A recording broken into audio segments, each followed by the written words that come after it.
Hey.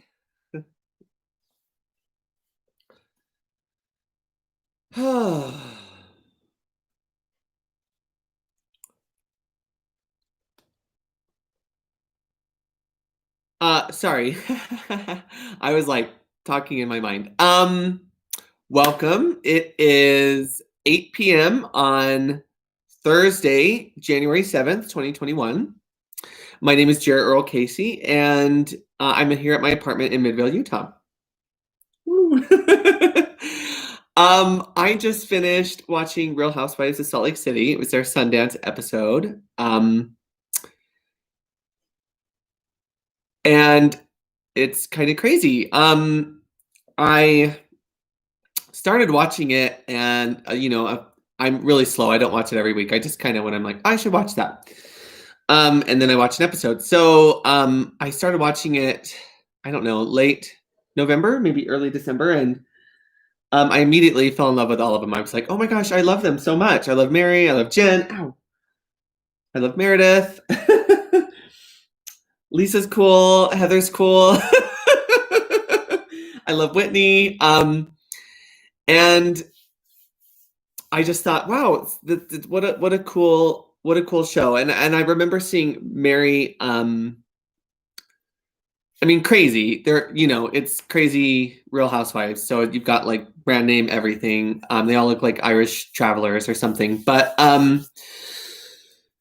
it's they're just the sweetest people. And I remember seeing Mary, and she was like talking, and she couldn't remember things, and she was saying weird things, and I was like, oh my gosh, she has been through some shit. She in her path.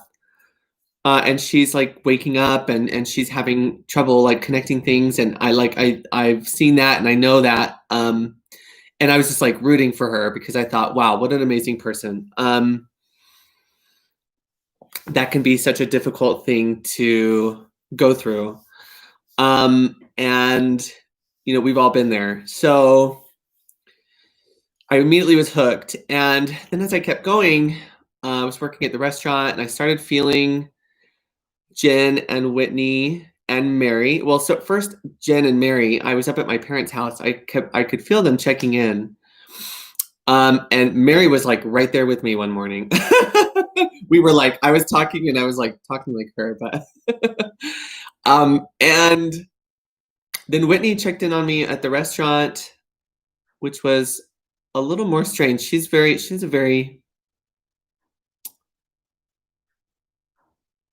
really great person. But anyways, and then I was watching, and I'm like, I think I remember Meredith's husband. I'm like, I've met these people before. It must have been a past life or a different iteration or something, but I felt very connected to them. So tonight I was watching, and I just had the craziest. It's really hard because I was watching it, and I have some other people that I'm connected to who are in the past, who I'm hearing. What I'm hearing is they've committed to like watching whatever I watch because they want to know, they want to like learn as much as they can. And so, but they're very conservative, and they were having a really hard time because there's just people showing cleavage and dancing on poles and things like that. And so they were like, you can't watch this. You have to stop watching this. But I'm like, I don't know, because I actually feel really connected to these people, and I feel like there's something here, and I need to keep watching it. But so there are like these things tearing at me. And I'm like, at least they're talking to me. The only people that have talked to me through this are them and President Nelson once, and that's it. The cast of Ever After. And that's it. Like, no one's talking to me in this world I'm in or whatever. Like, everything's just very fake and lying and manipulative. And very much I'm very much in a place of denial.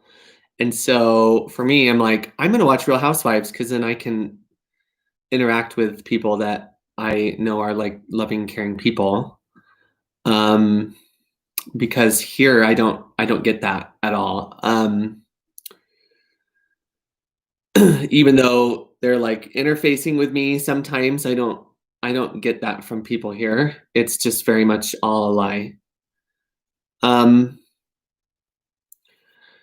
so I mean, I still see them. I'm like, okay, I see you, I love you, I think you're wonderful people.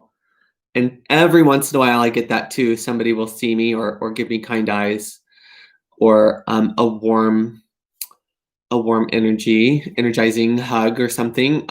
But for the most part, it's all just very, very judgment based, very fear or almost like a lot of people are just worried about either just trying to make as much money as they can or um,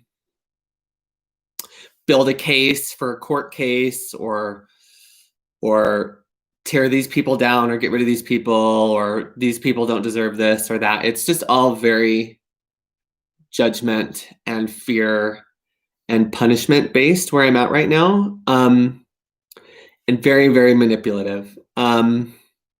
Say one thing, mean the other. Um, Always trying to like test you, um, tell you that you're bad or not doing things right or that you're not good enough. That's kind of the constant message of the place I'm at right now. So anyway, so I was like, well, I first I turned it off when I heard that when they're like, you can't watch this. So I turned it off and then I was looking for something else more Christ-like to watch. And then I thought, you know what? No, I'm gonna finish watching it. I feel really strongly that I should, and I just told them if it's hard for them to watch, just to cover their eyes, because I actually do that too sometimes. I'm like, um, I do it a lot. I had to do that with Game of Thrones too, which makes sense because there's, it was like, anyways. So that's kind of how I feel. I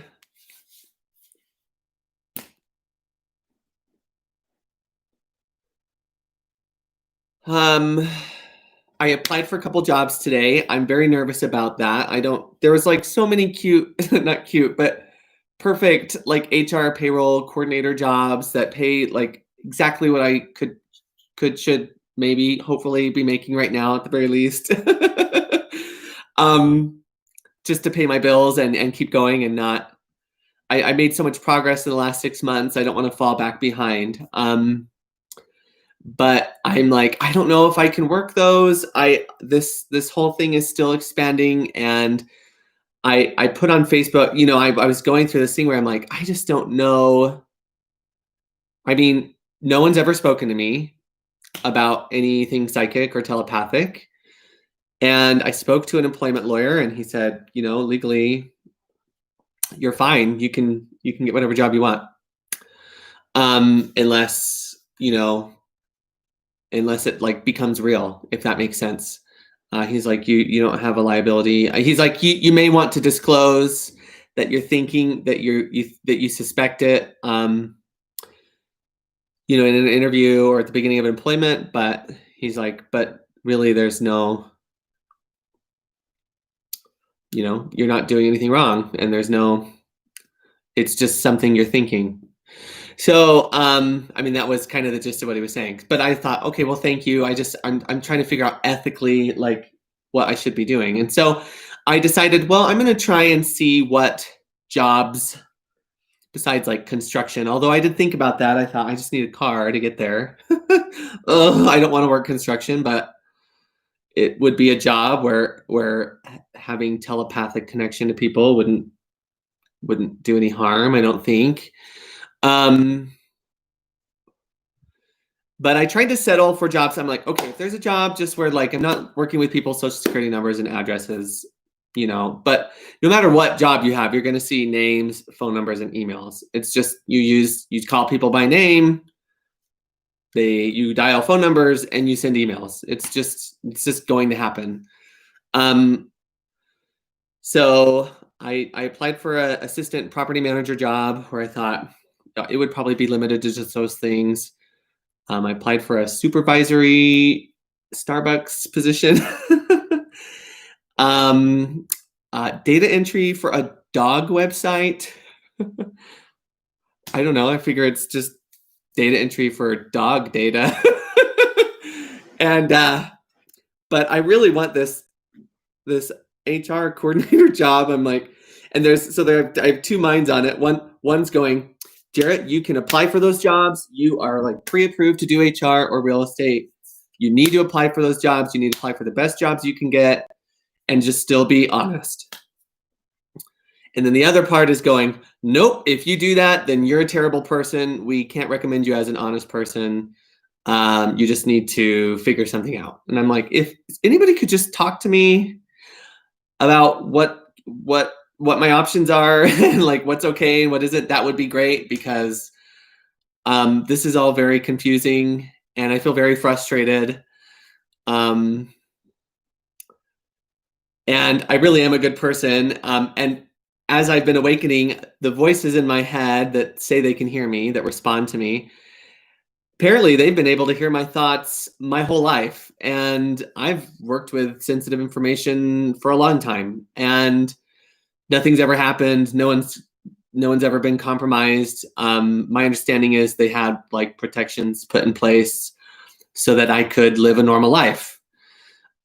So I really want to apply for that job, but every time I get close, I'm like, oh, I don't know. I don't want to do the wrong thing. So who knows? But I applied for a couple jobs today. I went for a jog. I did some yoga here at the house. I did some cleaning. Went to the post office. Ate way too much. There's this guy in my head that's like, you're awakening incorrectly because I'm eating too much. And yeah, that's kind of how that went. So I don't know what to do. I keep saying I need to go home. I need to be around normal people. And not that everyone here isn't perfect, but it's just very difficult to be here. And and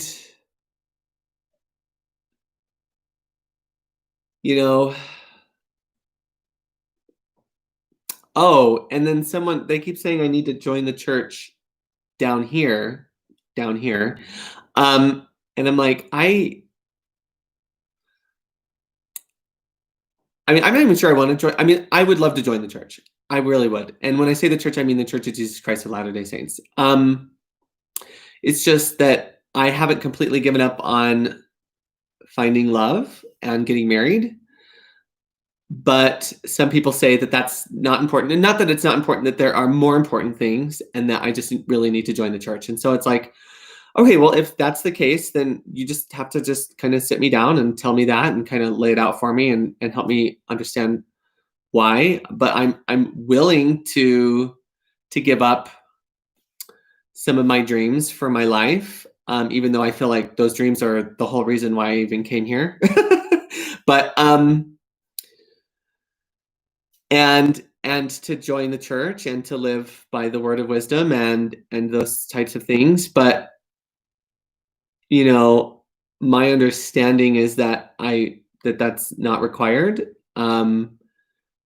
That I came here to join with the church in trying to help light the world, and to help spread a message of love and peace and joy, with my unique gifts, and to show a display of like interfaith interpeople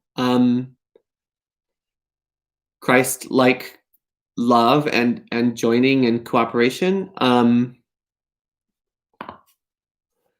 So I just don't understand. I mean, I do have those memories, so there's that. There's that. We have talked about that, and so I'm just very confused. I'm very confused. I don't know what to do. But I would just really care to. I just don't understand why people here don't speak honestly and openly to one another. Because it would just cut so much red tape and so much. It would save so much time, and when you save time, you reduce suffering. And when you reduce suffering, there are great blessings involved, which is why some people have so many blessings and such bountiful inheritances, because they understand how to reduce suffering by saving time, by just being willing to cut all the crap and just work something out and just speak to one another openly and honestly, and not dance around the subject games or denial games or politics or any of those things that keep people in perpetual states of suffering, or prolong their path home by thousands and thousands of years. And so I just don't understand this world. It's just not very good at doing what it thinks it's trying to do, which is save itself. It's not very good at saving itself, which is why people are called here to Earth, to try and help this world save itself, because it's just proven itself to not know how to do that because it just plays all these politics and judgment games. So I don't really know, or entertainment games, someone just said, yeah. I don't know what to do. So I just keep going. So anyways, I'm applying for these jobs. I am going to go to church this Sunday, I've decided. And hopefully things can work out. So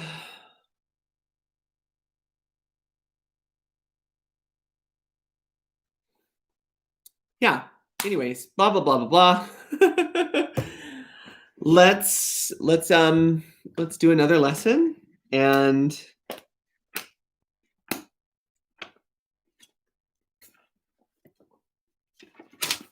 I have here lesson 5. I am never upset for the reason I think. Oh, I hate this lesson. This idea, like the preceding one, can be used with any person, situation, or event you think is causing you pain. Apply it specifically to whatever you believe is the cause of your upset, using the description of the feeling in whatever term seems accurate to you. The upset may seem to be fear, worry, depression, anxiety, anger, hatred, jealousy, or any number of forms, all of which will be perceived as different. This is not true. However, until you learn that form does not matter, each form becomes a proper subject for the exercises for the day. Applying the same idea to each of them separately is the first step in ultimately recognizing they are all the same, because they're not love. So they're all the same. We perceive them as all these different things, and that can be helpful to a point, but ultimately you have to recognize that they're all the same, because they're all denials of love. When using the idea for today for a specific perceived cause of an upset in any form, use both the name of the form in which you see the upset and the cause which you ascribe to it. For example, I am not angry at my cat for the reason I think. I am not afraid of the world for the reason I think. But again, this should not be substituted for practice periods in which you first search your mind for sources of upset in which you believe and forms of upset in which you think result. Forms of upset which you think result.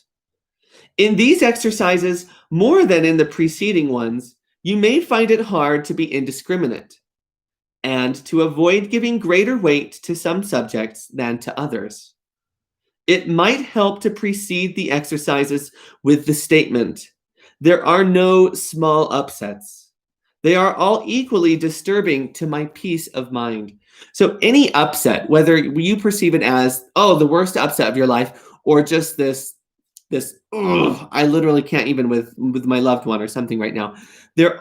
He's saying there's no small upsets because any upset is not the peace of God. So the goal is to find at some point reach a point where we live our lives continuously and consistently living in the peace of God, never even experiencing upset. To be able to be the calm, be the hand that calms the storm just by being somewhere or being present, and never experiencing upset, just always being completely in the peace of God. So he's saying, ultimately, any upset is not the peace of God. And so that's no small thing. So there is no small upset. Although it's okay to also, as a dialectic, so you can have here, there's no small upset, right? Any upset, whether I perceive it as large or small, is not the peace of God. Okay, so you have that here. There's no small upset. And so then you have here, you're acknowledging where you're at right now, that certain upsets for you can throw you off into a day or a week or a month of upset. For some reason, there's this relationship you've decided to have with certain types of upset that you're allowing lead you to even more upset. And then there are other types of upset that you're pretty good at nipping in the butt, right? Not letting it go off into a tailspin. So when someone says there is no small upset, someone else might go, oh no, yes, there is, because when this happens, my whole world falls apart for months. But when this happens, I'm upset for like 30 seconds and then I'm good. So there's definitely a small upset. So you have to understand that when he says there is no small upset, he's saying that any upset is not the peace of God. And that's no small thing. And you can acknowledge that you recognize that in your life, where you're at right now, what you've decided, the relationship you've developed with certain upsets seems to be greater with some of them and not so great with others. And so those can both be true concurrently, but know that this is the more true of the statements. And you can go, okay, I know there's no small upset, but in my life, I've noticed, at least right now, that these three things just will ruin my world. So I'm going to absolutely do everything I can to make sure that I don't experience those things. And then that lets me work on these other things to even give up those small upsets and go, if I'm upset for 30 seconds and I let it go, why can't I just not even get upset in the first place? Can I get that final stretch of just not even experiencing upset when I have these things? And working on when these other things, if they were to happen, not allowing it to get you off into this huge place. But the whole end goal is that there is no upset at all. And that's reality. That's how we exist in our truest, highest expression. We don't experience upset.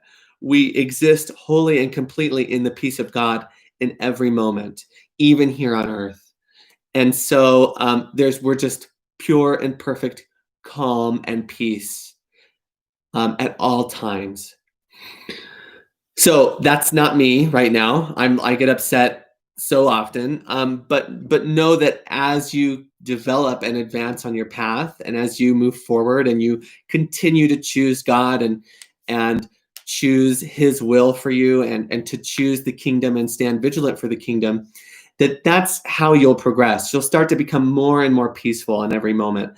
And people will look to you in their times of need or in their storms as a rock, because you hold that peace and you offer it to them, and you can help them remain more peaceful just by being in their presence. And so it's a wonderful thing not to give it, not to, you can acknowledge your relationship with certain upsets without indulging them or making them worse just for the sake of drama or just for the sake of, well, this is how it is with me. That's just how I am. And so if this happens, I'm going to blow up. And then just doing that every time just to prove a point. So we want to be moving in this direction. But we're never upset for the reason we think. So I got to keep reading. Sorry. So then examine your mind for whatever is distressing you, regardless of how much or how little you think it is doing so. You may also find yourself less willing to apply today's idea to some perceived sources of upset than to others. If this occurs, think first of this: I cannot keep this form of upset and let others go. For the purposes of these exercises, then, I will regard them all as the same.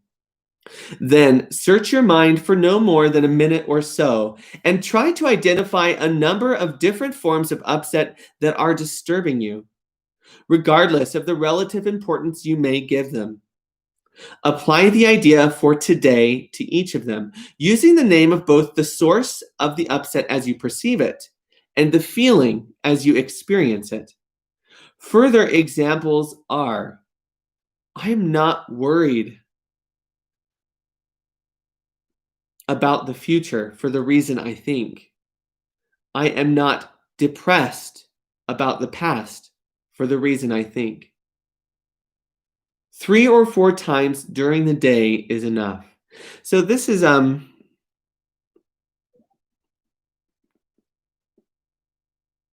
yeah. Anyways, I'm still like, so I don't quite understand. So I'm not upset about it for the reason I think, but why am I? Well, why are we? Why are we upset or depressed or worried about certain things? Is it because we haven't given our faith fully over to God? Is it because we're doubting ourselves and our fullness, our holiness, our worth or worthiness? Is it because we're failing to see our brothers and sisters as ourselves or love them as ourselves? Or is it because we lack information or understanding? Is it because we haven't fully examined the situation? Are we jumping to conclusions or making assumptions? Are we using our judgments or misconceptions or misunderstandings about something and applying them incorrectly or impurely to something so that it worries us? Have we become addicted to worry or depression? Is that our go-to, right? And how do we release that? How do we release that relationship with certain emotions or certain ways of perceiving things or people? But to know, you can go, I'm so worried about this. I'm so worried about this. Because if this happens, then I'm done, right? Like I don't even know what I'm going to do. I don't even know what I'm going to tell that person. I will never be able to look them in the eyes again. And you can go, okay, is that really why you're worried about this thing happening? Or what are you worried about? Are you addicted to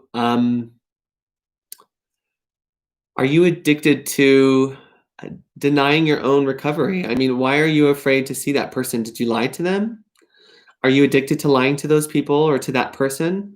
Is that why you're worried? Are you worried about getting better? Are you worried that you can't tell the truth, or that you can't face someone in the truth, or after they've learned the truth?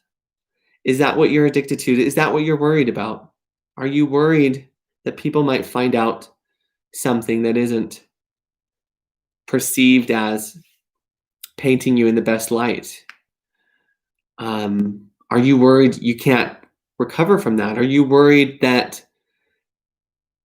if people see you, even in your faults, that they won't love you anymore, or that they'll reject you? I know that one of my biggest fears is rejection. And some people in my head have argued that that's why I'm here, that I have to face my fears, or that if I have a fear, then it's going to happen, right? That I've attracted it, which is such a bullshit application of the law of attraction, by the way. But you know, it's certainly one of the most common fears that we all have, is that fear of rejection, or that fear of unworthiness.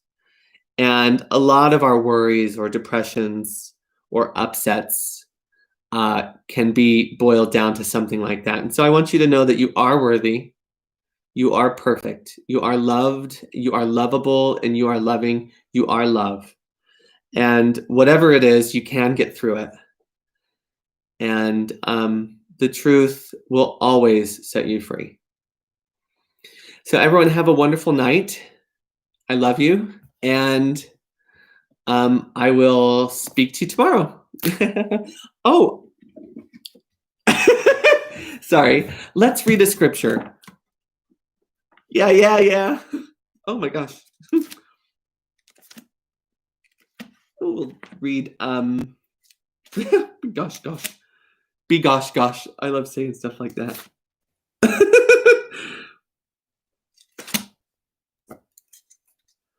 All kinds of parables. I'm just wanting to.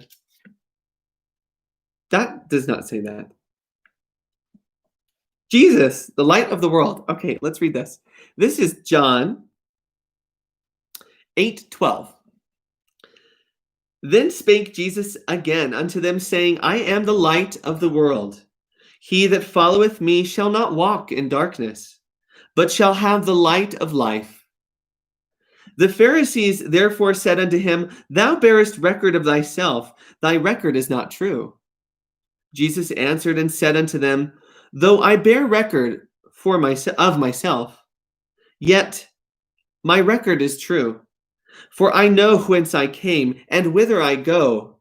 But ye cannot tell whence I came, and whither I go. Ye judge after the flesh, I judge no man. And yet if I judge, my judgment is true, for I am not alone, but I and the Father that sent me. It is also written in your law that the testimony of two men is true. I am one that bear witness of myself, and the Father that sent me beareth witness of me. Then they said unto him, Where is thy Father? Jesus answered, Ye neither know me nor my Father. If ye had known me, ye should have known my Father also. These words spake Jesus in the treasury, as he taught in the temple, and no man laid hands on him, for his hour was not yet come.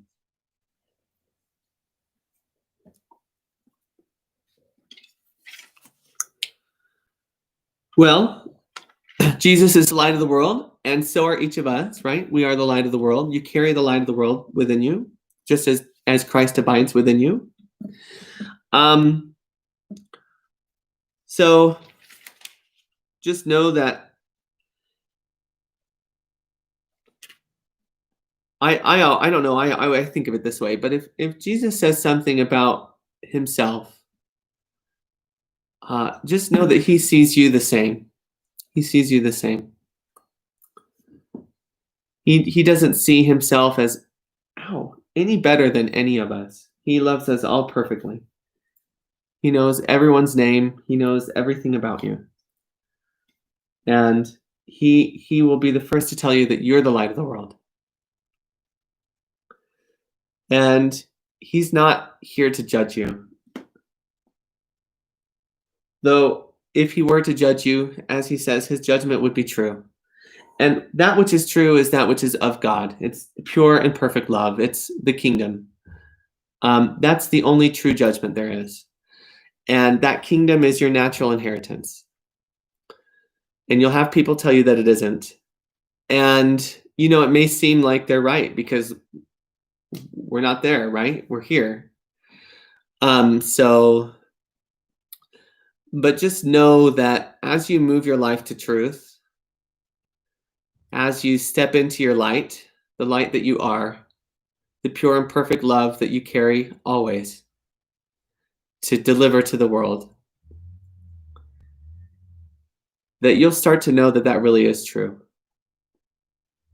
That you really are the light of the world, and you are the kingdom of heaven, and you are pure and perfect love.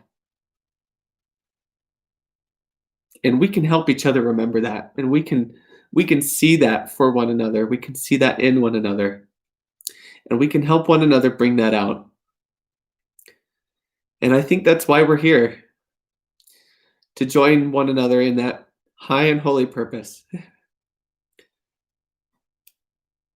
So I'm going to leave you with that. You have a wonderful night, and God bless you all. Or are you one person that watches? All right, take care.